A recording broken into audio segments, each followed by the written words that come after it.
Assalamualaikum warahmatullahi wabarakatuh. Apa kabar semuanya hari ini? Mudah-mudahan senantiasa berada dalam kesehatan ya. Oke, setelah pekan kemarin kita membahas apa yang menjadi latar belakang dari bangsa Indonesia itu sampai akhirnya menjajah negara kita gitu ya. Hari ini kita akan lanjutkan materi kita mengenai bagaimana kondisi masyarakat Indonesia pada masa penjajahan. Ya, kita akan lihat sama-sama bagaimana ketika adanya bangsa VOC gitu ya, kemudian ada bangsa Inggris yang mereka itu datang ke Indonesia melakukan penjajahan, melakukan monopoli, melakukan berbagai praktek yang tentunya sangat merugikan bagi negara kita. Oke, tidak berlama-lama, silahkan kita langsung simak saja video berikut ini. Ya, insya Allah tujuan pembelajaran kita pada pertemuan kali ini adalah menjelaskan kondisi masyarakat Indonesia pada masa penjajahan.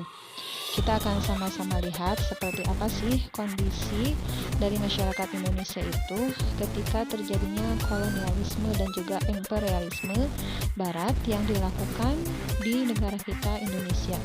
Dengan begitu banyak rempah-rempah, maka itu sangat menarik bagi negara barat datang dan juga akhirnya ingin memonopoli serta menguasai semua fasilitas, semua sumber daya alam yang tersedia di negara kita.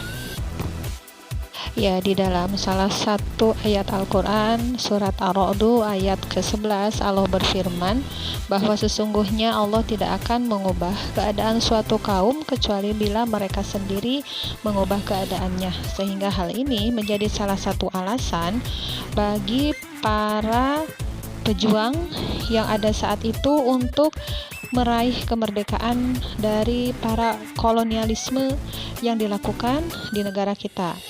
Ya, dengan berbagai keadaan nanti kita akan lihat bagaimana bahwa adanya kerja paksa, adanya kerja rodi dan segala macam yang tentunya itu sangat merugikan negara kita, sehingga membuat para pejuang itu membangkitkan ya semangat yang ada pada diri masyarakat untuk bagaimana caranya supaya bisa memerdekakan diri dari para kolonialisme dan imperialisme ini. Pertama, itu mengenai kebijakan pemerintah kolonial terhadap bangsa Indonesia. Di situ bagaimana mereka itu memberikan pengaruh monopoli di dalam perdagangan. Jadi meskipun telah berkembang sebelum penjajahan, perkebunan di Indonesia itu mengalami kemajuan yang cukup signifikan. Artinya kemajuannya sangat cepat. Nah, sehingga adanya penambahan jumlah lahan untuk mengembangkan berbagai tanaman ekspor. Nah, di sini pemerintah kolonial juga akhirnya melibatkan perusahaan asing untuk berinvestasi di Indonesia. Hutan dibuka untuk pembukaan lahan perkebunan. Tapi satu hal, ternyata ini sangat merugikan. Kenapa? Karena semuanya harus di bawah kekuasaan dari kolonialisme dari negara Belanda tersebut. Tentu ini merupakan salah satu hal yang sangat merugikan bagi negara kita. Ya, sekarang kita lihat perkebunan cengkih itu berkembang cukup pesat di berbagai wilayah di negara kita di Indonesia karena kita memiliki iklim tropis yang hanya 2 musim saja, sehingga disinilah salah satu juga produk yang merupakan diminati serta akhirnya menjadikan mereka itu ingin menguasai negara kita.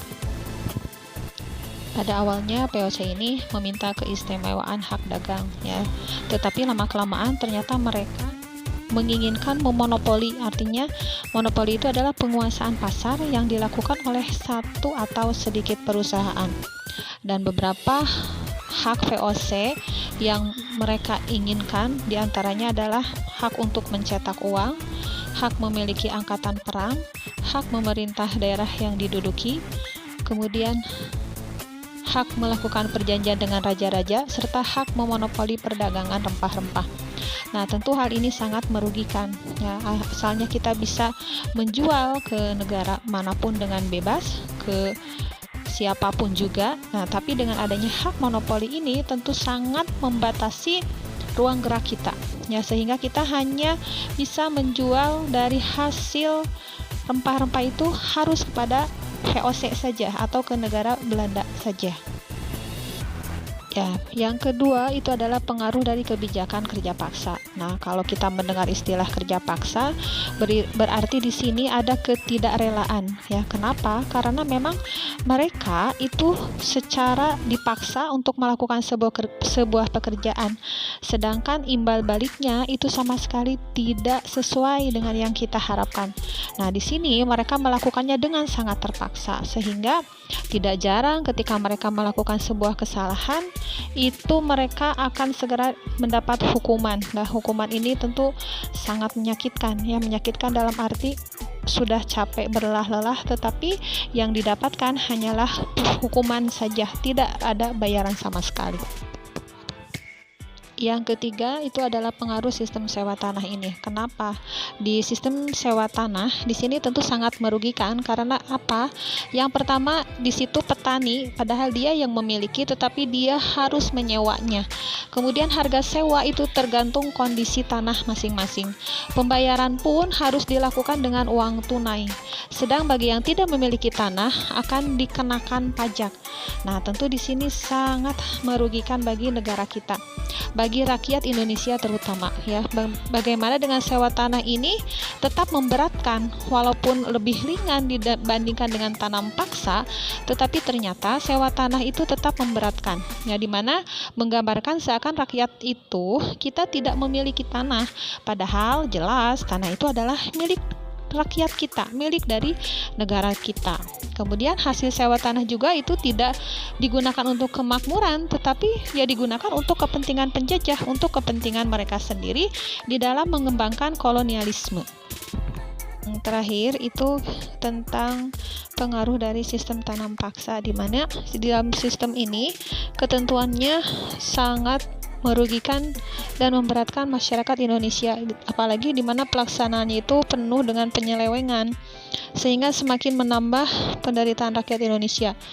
Banyak hal yang dilanggar dan juga diselewengkan, ya, di antaranya adanya praktek penekanan dan pemaksaan terhadap rakyat. Di antaranya tanah yang digunakan itu wajib hanya 1/5 dari yang dimiliki, namun kenyataannya selalu lebih, bahkan setengah dari yang dimiliki oleh rakyat Indonesia. Nah, di mana sistem ini juga membuat banyak pihak bersimpati dan mengecam kebijakan mereka praktek tanam paksa ini. Tidak hanya dari Indonesia saja, tetapi juga bahkan dari negara Belanda. Beberapa orang yang mengecam, diantaranya itu adalah Baron van Hove, I.F.E. de Weizsäcker, Multatuli, dan juga L. Vitalis.